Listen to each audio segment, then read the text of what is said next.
Nah, tapi di sini yang juga perlu saya tegaskan dalam menjelaskan ya, atau di dalam berdialog atau dalam berinteraksi dengan orang-orang di luar Islam, utamanya orang-orang Kristen.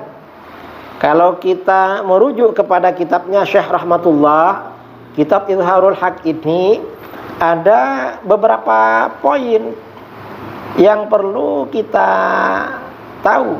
Yang pertama adalah tentang Bible. Tentang Bible atau perjanjian lama dan perjanjian baru.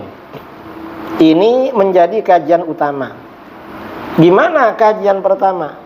Di dalam Al-Quran, Al-Quran ini menjelaskan kalau orang-orang ahlul kitab, Yahudi, Nasara, dinas di dalam Al-Quran, mereka melakukan distorsi terhadap kitab Allah, kitab Taurat dan Injil, melakukan tahrif terhadap kitab Taurat dan Injil.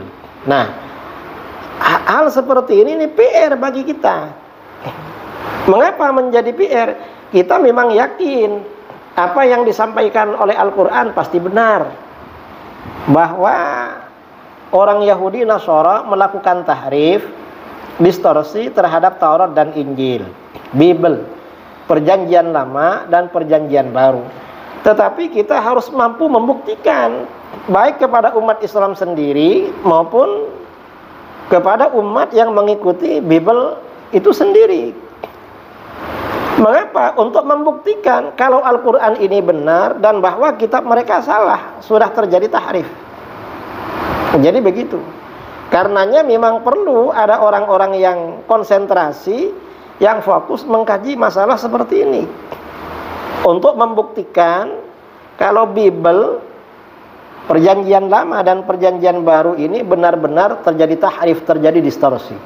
Mengapa? Dengan demikian mungkin nanti ada ya saudara-saudara kita ya, atau siapa yang ragu-ragu dengan Islam bisa menjadi semakin yakin, semakin mantap. Kemudian sementara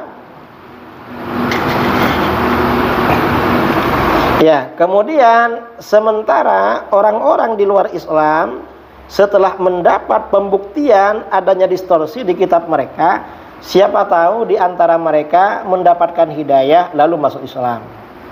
Dan ini banyak terjadi. Kita kalau mengikuti berita-berita, orang-orang yang baru masuk Islam di barat itu sebagian karena pusing membaca kitab suci mereka. Nah, kemudian juga yang dijelaskan tentang Bible ini banyak terjadi kesalahan ya, banyak terjadi kesalahan. Kemudian terjadi kontradiksi antara satu ayat dengan ayat yang lain. Ini diantara kesalahan-kesalahan kitab Bible yang sengaja terjadi distorsi, yang sengaja didistorsi. Kemudian juga di sini juga diungkap ya, ini yang berbeda dengan kita di umat Islam. Kalau umat Islam ini meyakini bahwa para nabi itu adalah manusia-manusia yang suci, manusia-manusia yang maksum, yang dijaga oleh Allah, dilindungi oleh Allah dari terjerumus dalam perbuatan dosa dan kesalahan.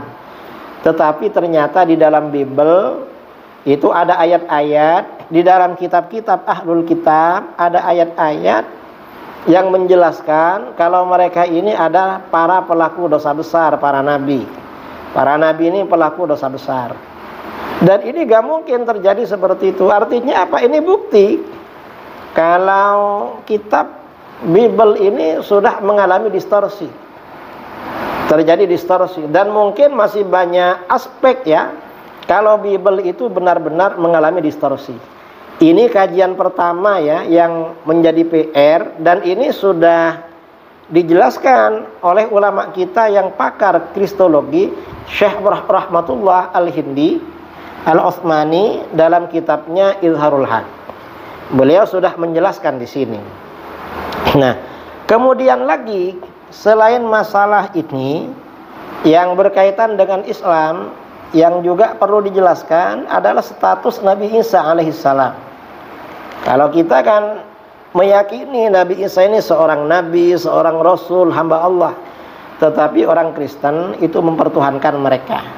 Kita harus bisa membuktikan kalau Nabi Isa itu bukan Tuhan. Dan ini bagus sekali kalau buktinya itu justru dari Bible itu sendiri. Seperti dijelaskan oleh para ulama-ulama dulu yang pakar dalam bidang kristologi. Ini sangat penting. Mengapa? Untuk menjelaskan kebenaran Islam ini kepada masyarakat. Nah, kemudian juga yang ada kaitannya dengan ini dalam dunia kristologi. Kita di dalam Al-Quran itu mengenal yang namanya nasakh.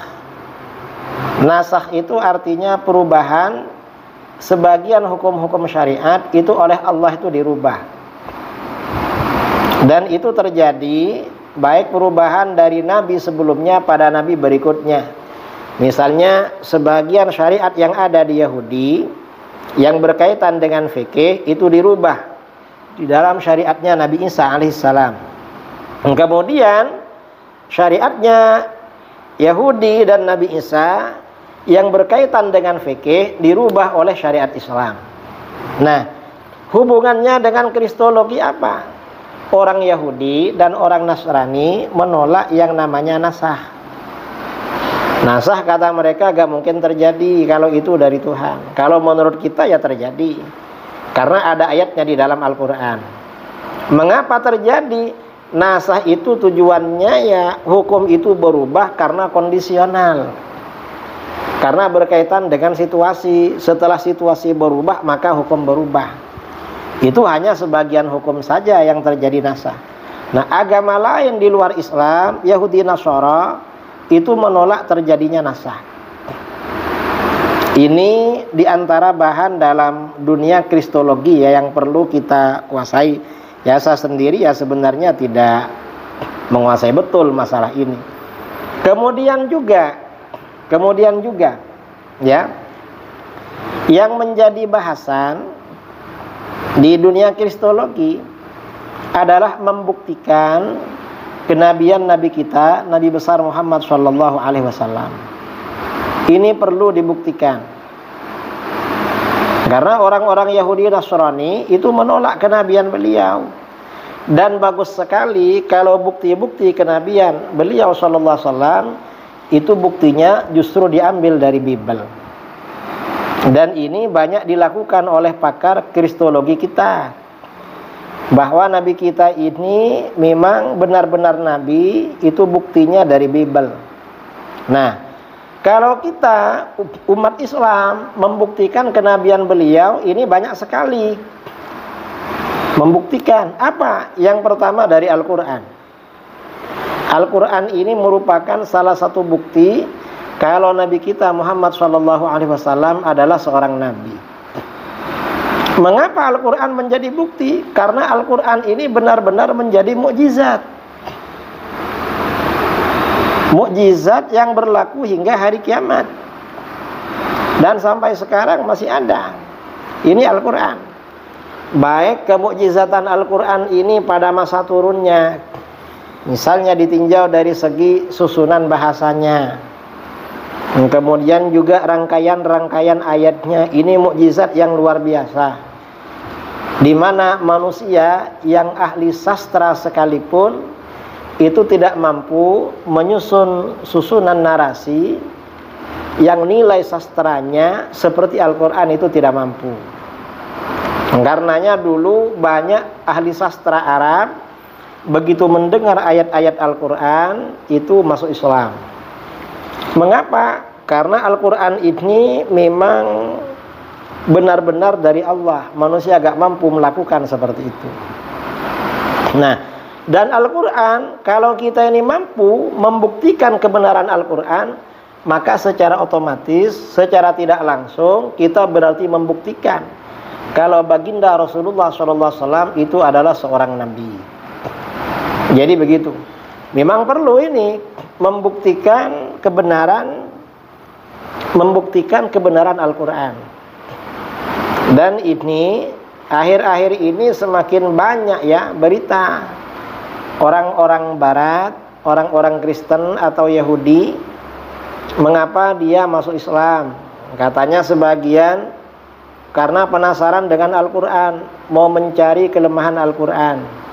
Al-Quran mau dicari kesalahannya, mau dicari kelemahannya. Setelah mereka cari-cari, ternyata Al-Quran ini gak ada kelemahannya. Akhirnya mereka yang lemah dan masuk Islam gitu. Nah, kita ini penting menjelaskan kebenaran Al-Quran, karena dengan pembuktian kebenaran Al-Quran berarti kita membuktikan kenabian Nabi kita Muhammad SAW. Ini termasuk tugas seorang kristolog ya, ahli kristologi. Karena kita harus mampu membuktikan kenabian beliau. Ini dilihat dari segi Al-Quran. Kemudian apalagi